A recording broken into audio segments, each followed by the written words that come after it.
সাপ্তাহিক ছুটি মানে ছুটির দিন, তবে গৃহিণীদের জন্য সে ছুটির দিন নেই বললে চলে। কথাটা তিতা হলেও একদমই সত্যি। কারো কারো পছন্দ মুরগির মাংস, তবে তাও হতে হবে দেশি মুরগি।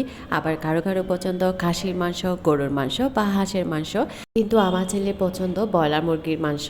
যে যেখানে গিয়ে তৃপ্তি পায়, যে যে খাবার খেয়ে তৃপ্তি পায় বা যে যে পরিবেশে গিয়ে শান্তি পায়, তাকে সেখানে ছেড়ে দেওয়া উচিত। কুপুরে আমার হাজব্যান্ড প্রথমে বাজারে গিয়েছিল, কিন্তু দোকান খোলে না বলে আবার চলে এসেছিল।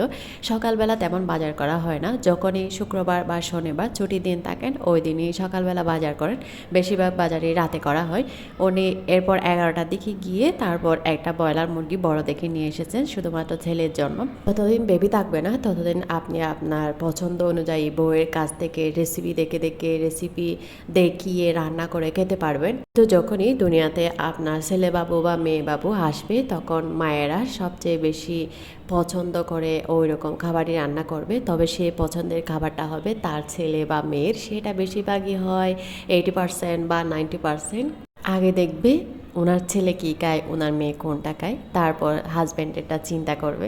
এটা জাস্ট নর্মাল, এটা মন খারাপ করার কোনো কিছুই নেই। তবে আমি যোগ বিয়োগ হিসাব করে তারপর রান্নাবান্না করি। একদিন হাজব্যান্ডের পছন্দ অনুযায়ী রান্না করলে আরেকদিন আমার ছেলের পছন্দ, আরেকদিন আমার মেয়ের পছন্দ, ওই রকম অনুযায়ী রান্না করি যাতে কেউ বাদ না যায়। কিন্তু সবার পছন্দ অনুযায়ী রান্না করতে করতে এদিকে যে আমি বাদ পড়ে যাই সেটার হিসেবও রাখি না। এদিকে কথা বলতে বলতে আমি সব মশলা দিয়ে দিয়েছি, তারপর একটু কষিয়ে আবার একটু পানি দিয়ে ভালো করে কষিয়ে নেব। গাইস, রেসিপি শিখাচ্ছি না, আমি কোনো রেসিপি জানি না। আমি নিজের মতো করে রান্না করি। কখনো গেটে দিই, কখনো আবার একটু স্টাইল করে রান্না করি, আবার কখনো বিভিন্ন পদ্ধতি অবলম্বন করে রান্না করি। এখন যেরকম ইচ্ছা হয় সেরকমই রান্না করি। মশলাটা কষানো হয়ে গেছে, এখন লাল মরিচ দিয়ে দিয়েছি। লাল মরিচটা আবার কিছুক্ষণ কষিয়ে নিব।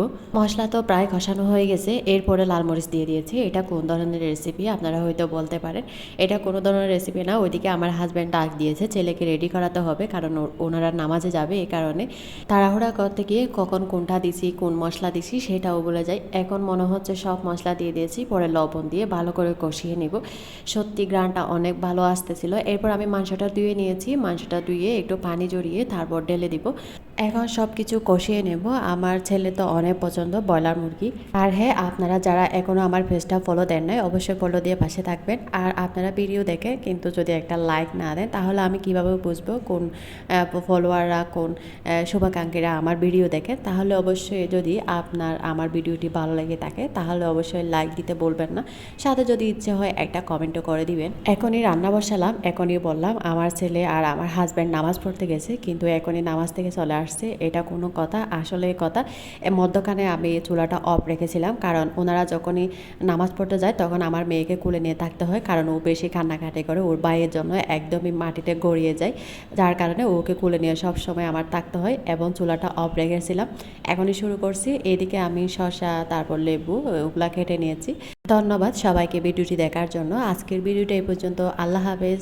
দেখা হচ্ছে পরবর্তী ভিডিওতে।